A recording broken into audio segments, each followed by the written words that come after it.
have a student presenter. So Sydney Baumstark, come on up, senior.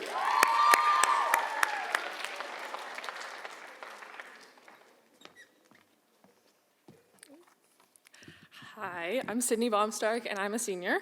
I wrote a narrative called The Dime That Saved My Mind. I despise preschool, as a handful of children do. Well, why did I despise preschool?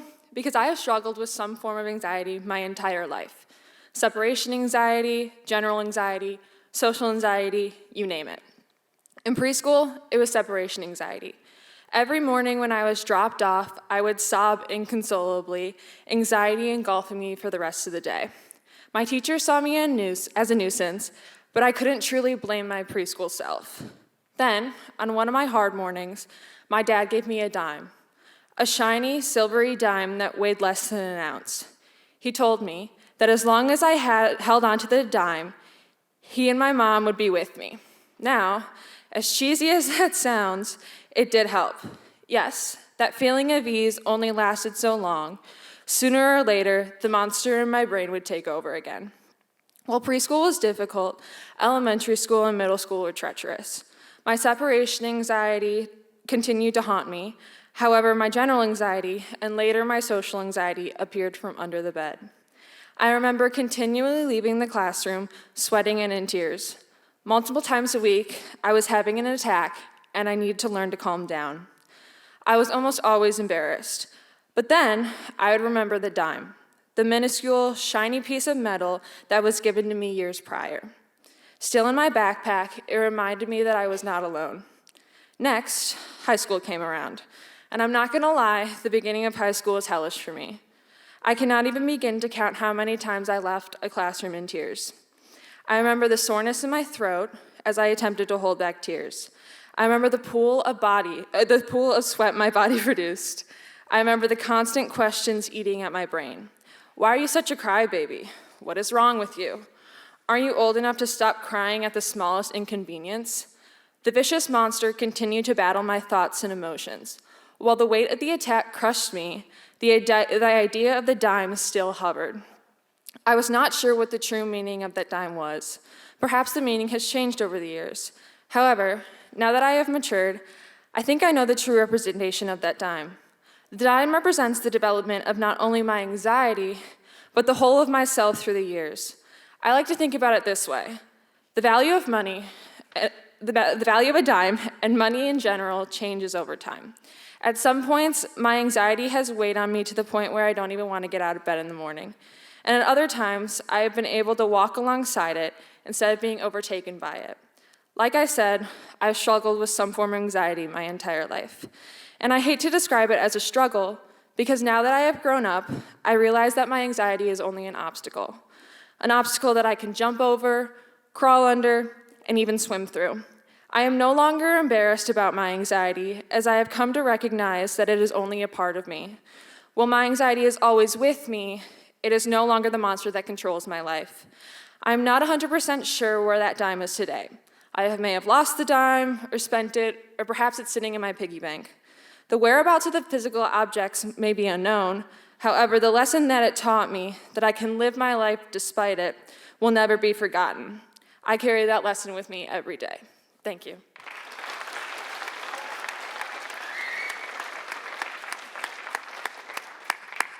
Thank you, Sydney. That's fantastic. I was just looking over our list here. A lot of the students who are presenting today are seniors, which means next year at Writers Expo, they won't be around to present. So if this event at all has you thinking, maybe I could write something, maybe I could share it during Writers Expo, yes. The answer is yes. You could totally do it, and we would love to have you. Feel free to come talk to me or your English teacher. It should happen. That's what I'll say. A couple months ago, I was cleaning out our basement. I'm supposed to be getting rid of some of my sports memorabilia, and I opened up a box that had old newspapers of the Chicago Bulls championships when I was about your age. And the the championships themselves meant so much to me as a sports fan here in Chicago, but the newspapers were something that I knew I was going to hang on to for the rest of my life. And it did not occur to me, what should have, that the person who was writing many of those articles was the very person who's here today to share with you. So let me introduce her.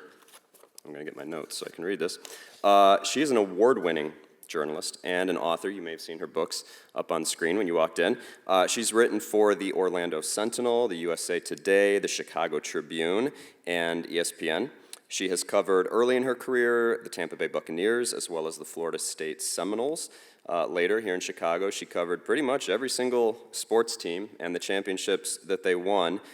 She has also covered the Olympic Games, the Final Four, college football bowl games, major tennis tournaments, and at least one major golf tournament. She has written, as you saw, a biography of former Cubs manager Lou Piniella, a book on life with the early 90s Chicago Bulls, and then also a memoir, which a lot of you are now familiar with, called State, which is about her championship-winning basketball team in 1979 as a senior at Niles West. Currently, she teaches as a faculty member at Northwestern University's Medill School of Journalism. Folks, she's pretty much just a journalism rock star. Please welcome Melissa Isaacson.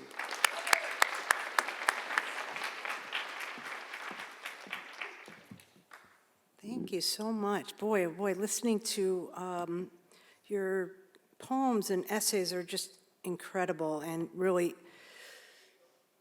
is just further reinforcement about this sentence that I just put up and wanted to have you sort of ponder for a moment that everyone has a story. And everyone in here, more importantly, has the ability to tell that story.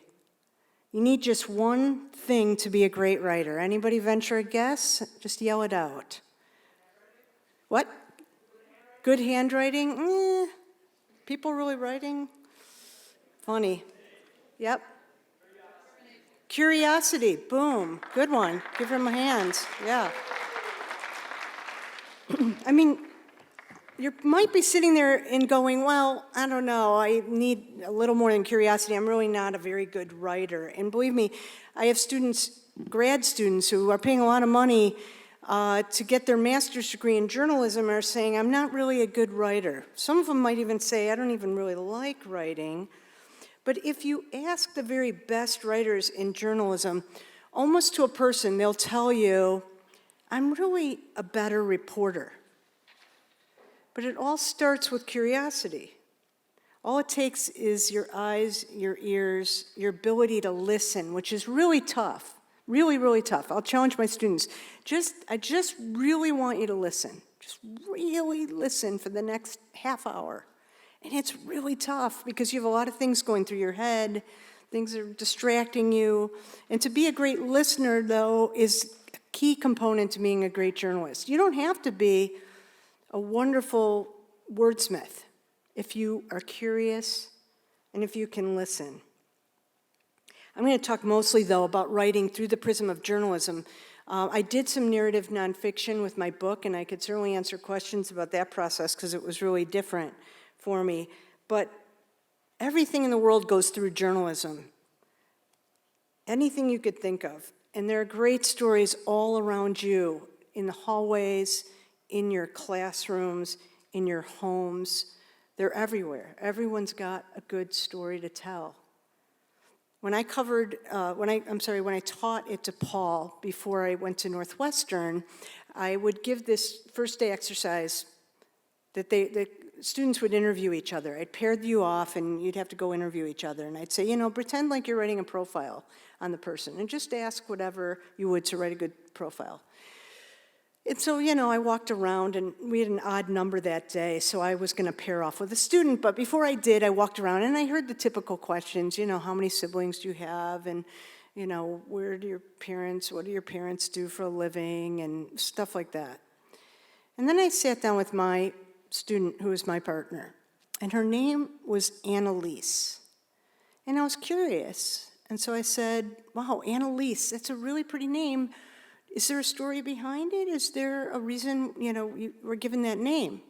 And she kind of pauses and looks at me and she goes, well, my grandparents were survivors of the Holocaust, and I was named for Anne Frank, whose real name was Annalise.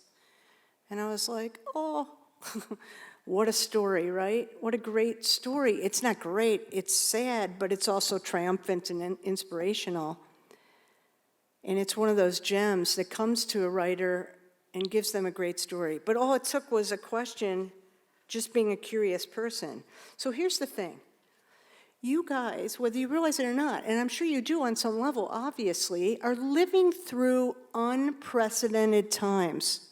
You are experiencing something as a teenager going through this pandemic that I could not possibly imagine what's going through your head and what you experienced and how you experienced it and how you processed it. And guess what? In 10 years, you might be able to remember some stuff and you'll remember some stories, but you won't remember exactly how you felt, and you won't remember how you expressed it and what you said to your friends and some of the specifics that happened. And what you are experiencing is gold. And in 10, 15, 20 years, people will be wanting to interview teenagers who went through the pandemic to find out how you experienced it. And you're not going to be able to represent it exactly. Not only that, it's your story to tell. And so in 10, 20 years, you might want to write a book, and you'll have that same problem. Write it now. Write the first page of it. Think about it. Jot some notes down. Process it.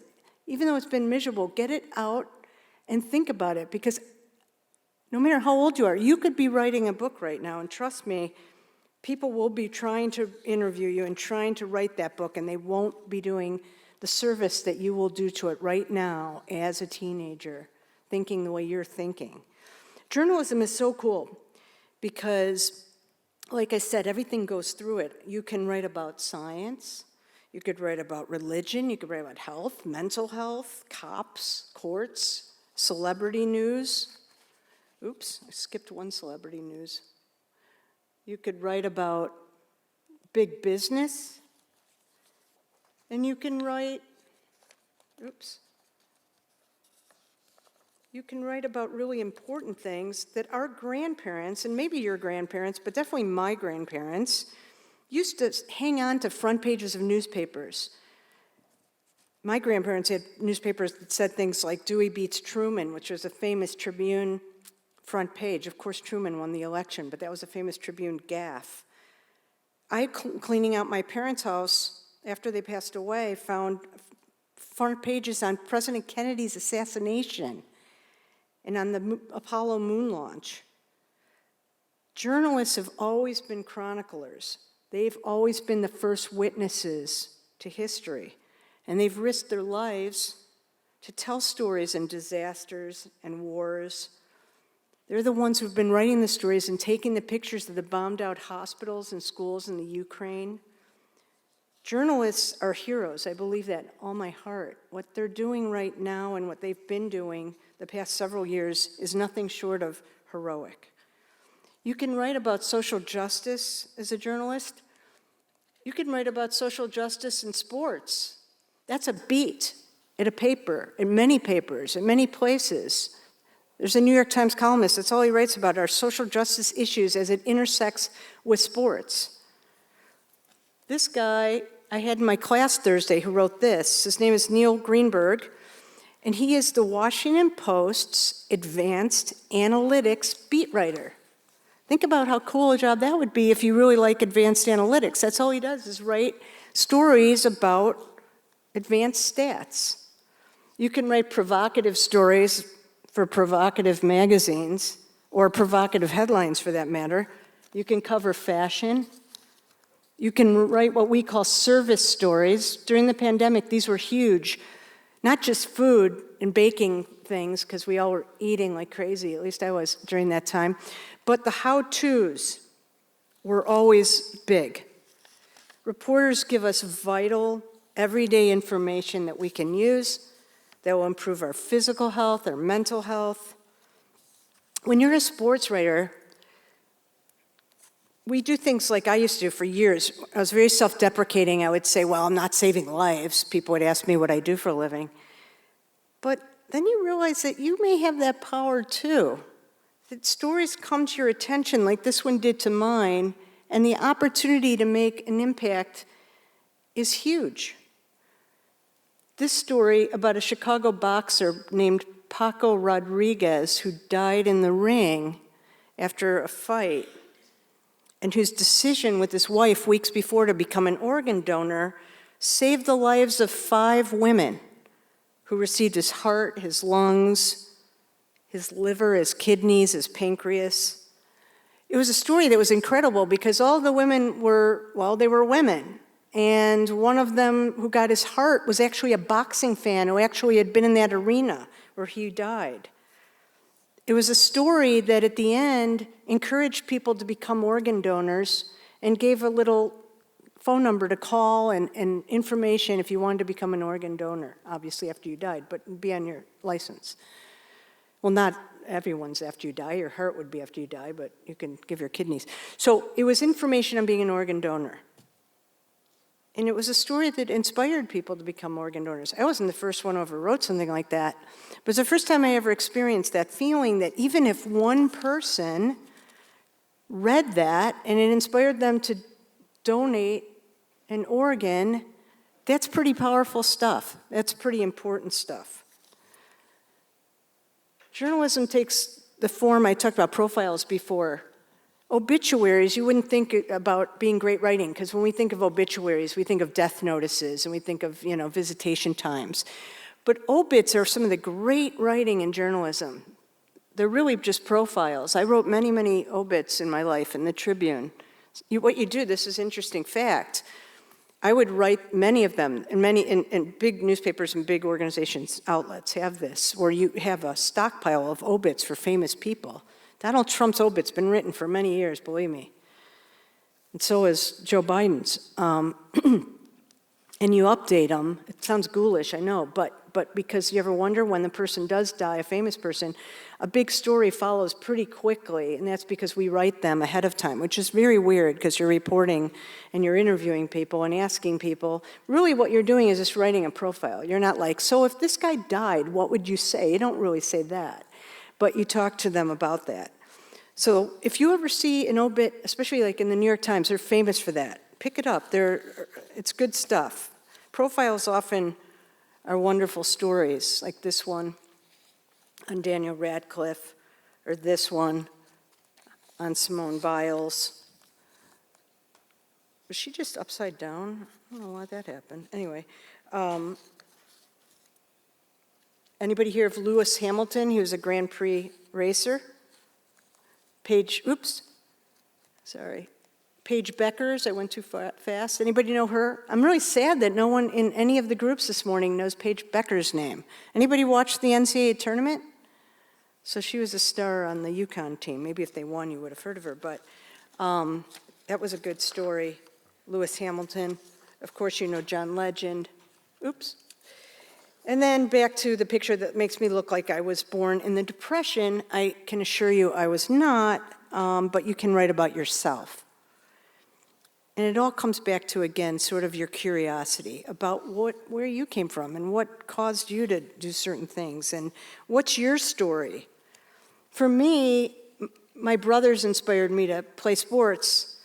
Of course, there were no outlets. In the 60s and 70s, if you saw a little girl at a park, odds are that they were there to get their brothers and tell them they should come home for dinner. They were not playing in a game. They certainly did not have uniforms.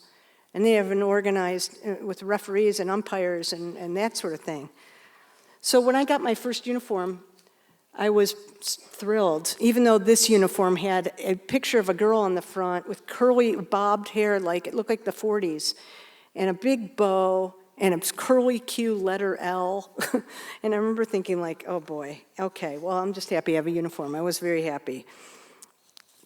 A year or so after that picture, Billie Jean King beat Bobby Riggs. Billie Jean King was the #1 tennis player in the world.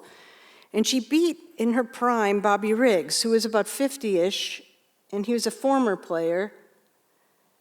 But her beating him meant more to little girls and women in this country than anything I could possibly describe to you. If you talk to anybody who was alive in that time, in 1973, they will tell you all about the battle of the sexes. And I can tell you that it was very important for me that Billie Jean win, and that I didn't have to go to school the next day and hear it from the boys that she had lost. It came 1 year after Title IX was passed. How many of you know why Title IX is being talked about, or even what it is? Anybody know why Title IX is a big deal right now, this year? Okay, so it's the 50th anniversary, so you're gonna see stuff. Candace Parker had a big documentary. If you get a chance on demand to watch it, it's terrific. There'll be a lot more.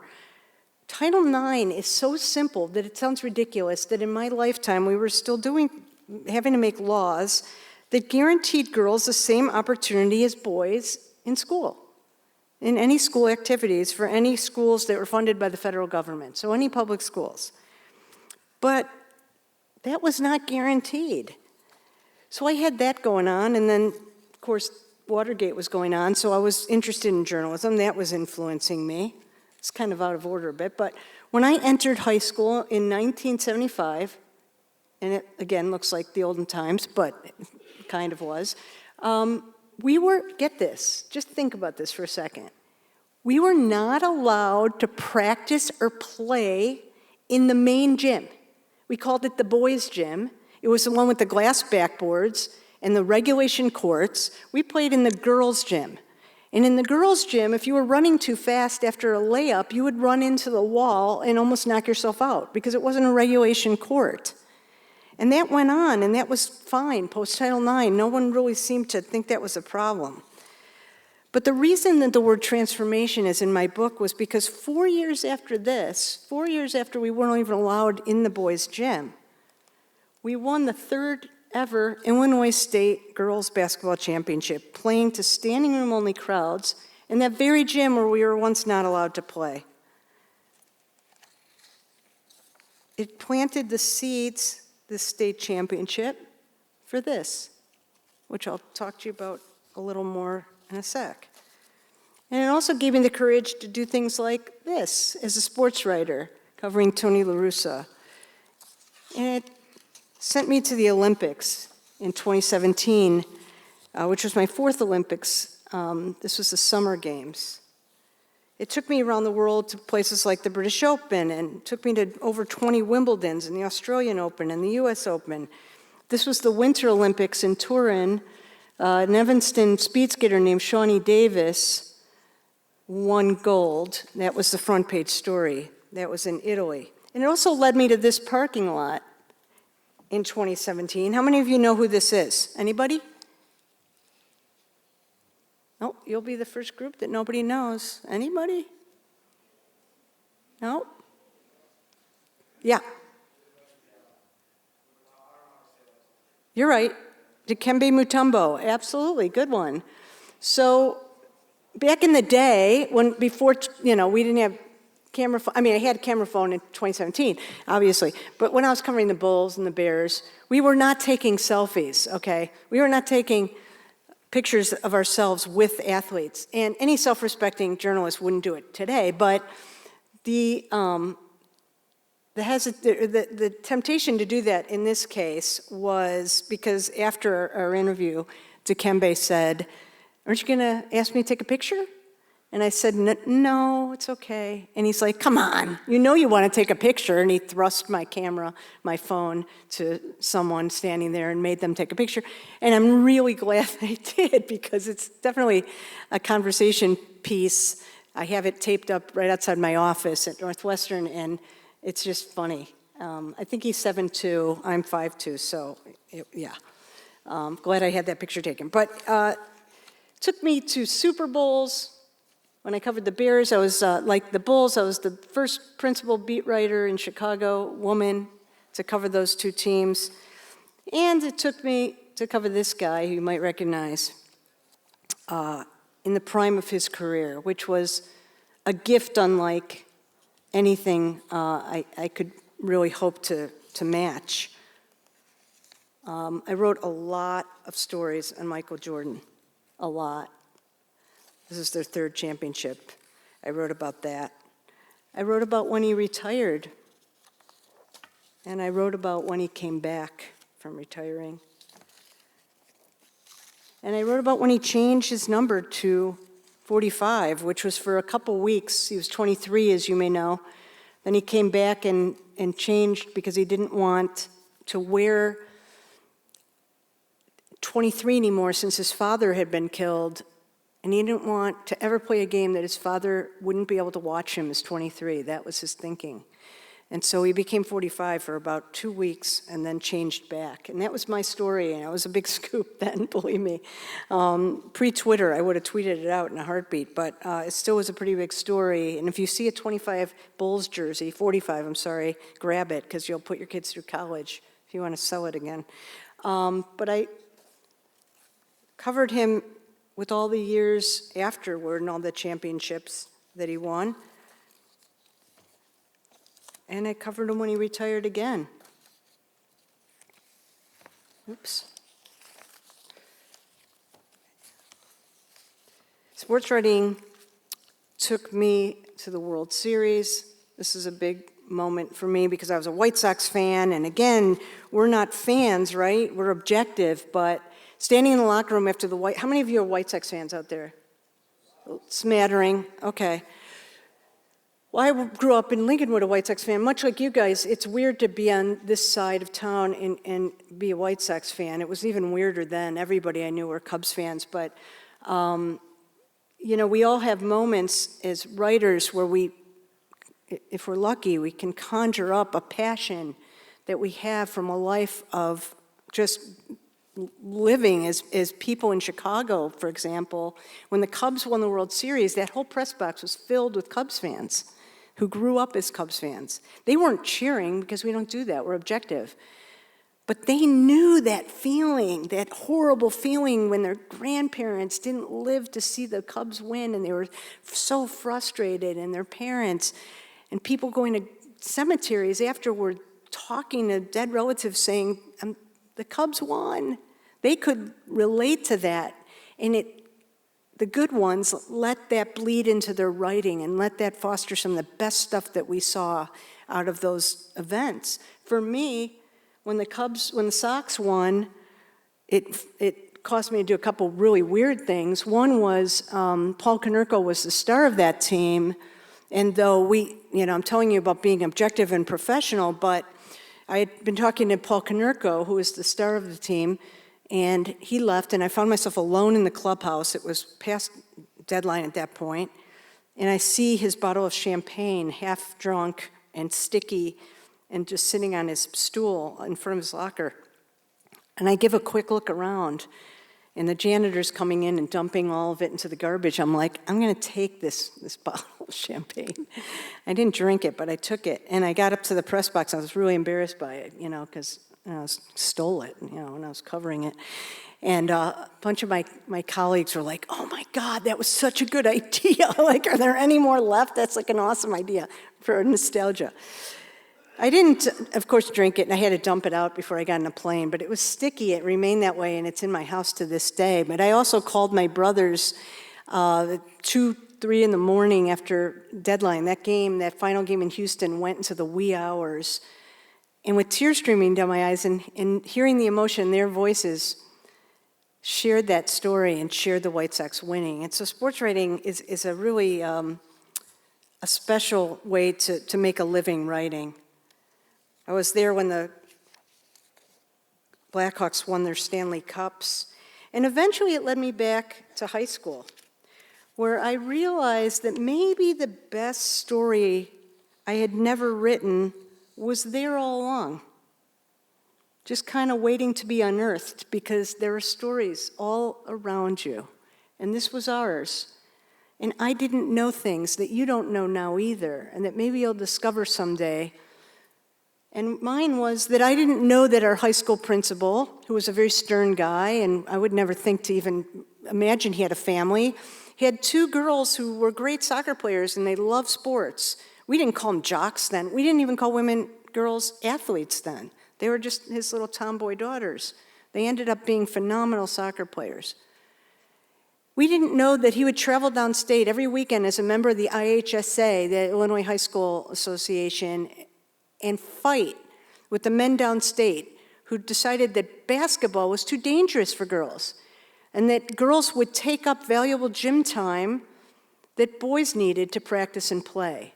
And so he would go, and he got them to get badminton and golf and tennis and genteel sports that they accepted, giving girls that opportunity to play on varsity level. This is in the 70s. And he would come back and he'd say to his teachers, these crew cuts, he called them. I can't reason with them. They won't let girls play. And he'd yell at them. He told me years later, boys, the train's leaving the station, jump on board. You're missing it. And that was all stuff that I learned as a reporter 25 years later. I learned that our high school coach, Arlene Mulder, who was the only woman who wanted to coach, no one wanted the job, she got paid next to nothing. She played sports on her farm growing up, but she didn't know how to coach. And what I didn't know, what none of us knew, was that she went to the legendary boys coach at our school at the time, Billy Schnurr, and together they would huddle up in the corner of the teacher's lounge, and he would scribble X's and O's on napkins and coach her to coach us. And in the process, she would teach him about motivation and relating to his players in a way that he never would, because in the 70s, coaches called their players by their last names. Isaacson, drop and give me 20. It was like the Marines.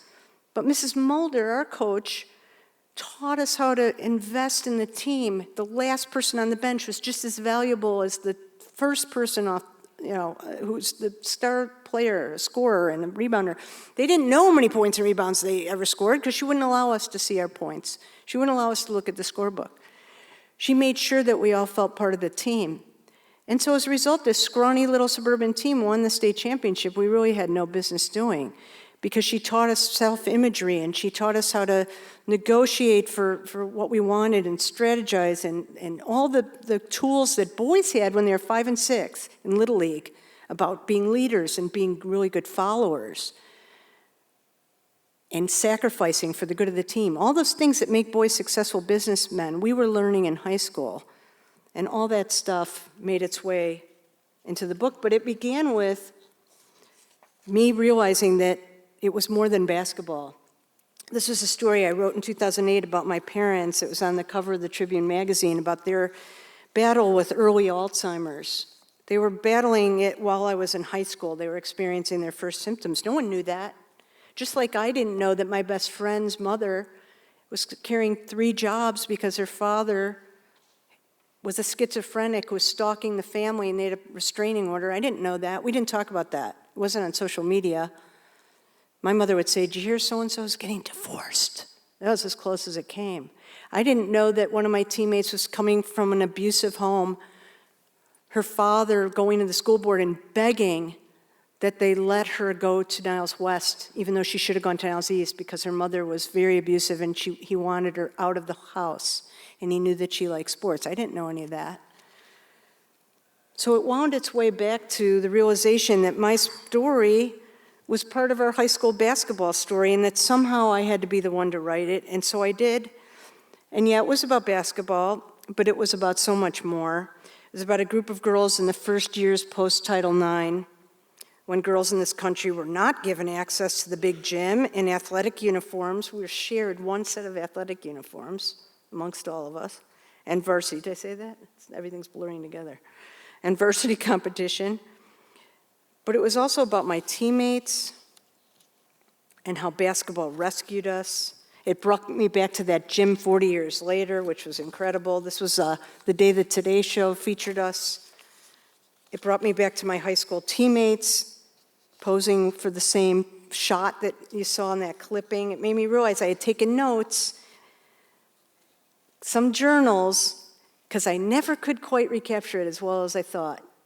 I had scrapbooks, and I was grateful for our memories, and I had newspaper clippings. I even had cassette tapes. But I wish I had written notes. I wish I had jotted it down. But it also made me realize that we had a story, and it wasn't about the state championship at all. It was about people, where every great story begins. The best writers, like I told you, are the best observers, the curious. So where do you begin? You look around you. Stories are everywhere. Sydney told a great story. Sharing stories with people. When I told the story about my parents' Alzheimer's, I got 1,000 letters, handwritten, many of them, most of them, telling me one thing, one central thing. Thank you for letting me feel that I'm not alone, because they had relatives who had Alzheimer's that they were taking care of also. That universal feeling, getting people together, Getting people to feel like you're not alone, I'm experiencing the same thing, is incredibly, incredibly powerful stuff. So the best writers, they don't concern themselves with flowery prose, but simply getting out of the way of a good story. So write the first chapter of that book. They're everywhere. Beautiful stories, stories about ordinary people doing extraordinary things, extraordinary people. Anyone can be a writer. Look at me. Read, figure out what you like. Why do you like it? I never thought I'd write one book, let alone 3. It's been my career's not over, but it's been a very exciting career in life for me. I'm happy to answer questions. Thank you so much for being such a good audience, but I'm happy to answer questions. So thank you.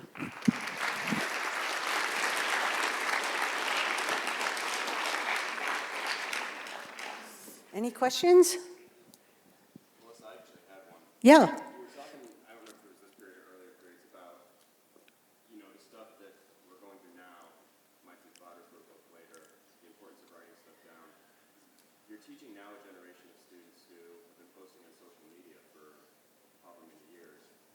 Do you ever see students who want to rely on past social media posts to remember these things, and how effective has that been, or ineffective? Yeah, I mean, look at you guys, like when we were kids, if your mother would say, like, write down essentially what you do all the time on Instagram, or go film a little thing for, with your parents' 8mm or whatever. Go tape record. Take this cassette and go tape record stuff. We'd be like, what? No, I don't have time for that. I don't want to write stuff. You're doing that already. Look, social media is journaling. You're already doing that, and it's a great, great point. It's not always the kind of thing that might end up in a book, but then again, maybe it is. So maybe use social media that way, or if you don't, branch out into other things. But yeah, if you can retrieve that social media years from now, if it hasn't been scrubbed, I mean, presumably it's out there still, that's great stuff. Print it out, whatever you have to do. But I don't in any way look down on social media. It's a huge part of sports writing. It's a huge part of journalism. I certainly would have tweeted my head off if I was covering a team today. And I was a journalist during social media times. I only stopped a couple years ago and started teaching. But social media is terrific, and I think it will be the basis. It will be a foundation, but I'm not sure it'll be everything, Any other thing? Did I see? Yeah. You mentioned that you got the scoop on the Michael Jordan painting his. Yeah.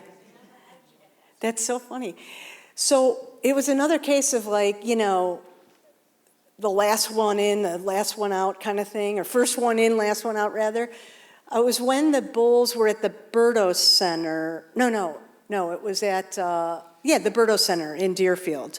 And everybody was gone. And typically, there was a training room, and there might be some players getting massages or whatever, and the door was open a bit, and I kind of peeked in.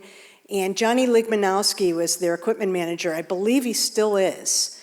And he was holding a jersey, and I just was like, see you, Ligs, and he's like, this. And I go, what are you doing? And he goes, nothing. And I'm like, come on. And I opened the door, and I kind of walked in. He goes, you cannot write this.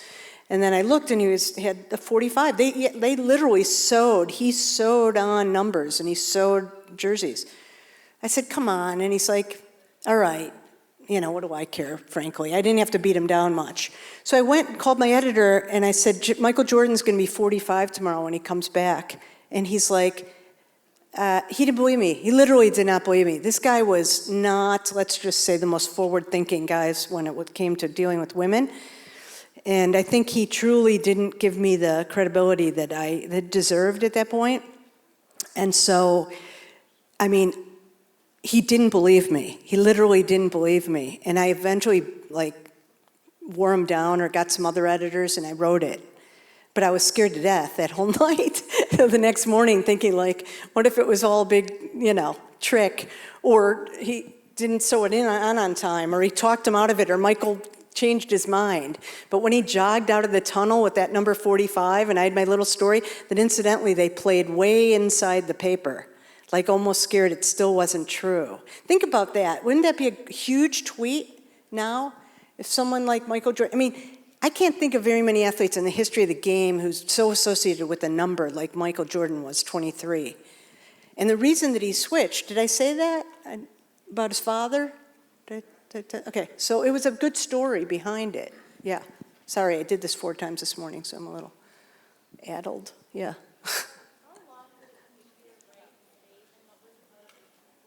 Thanks. So she asked how long it took me to write state and what was my motivation. I'll take the last question first. My motivation was at our 25th reunion, and that was that column that I showed you.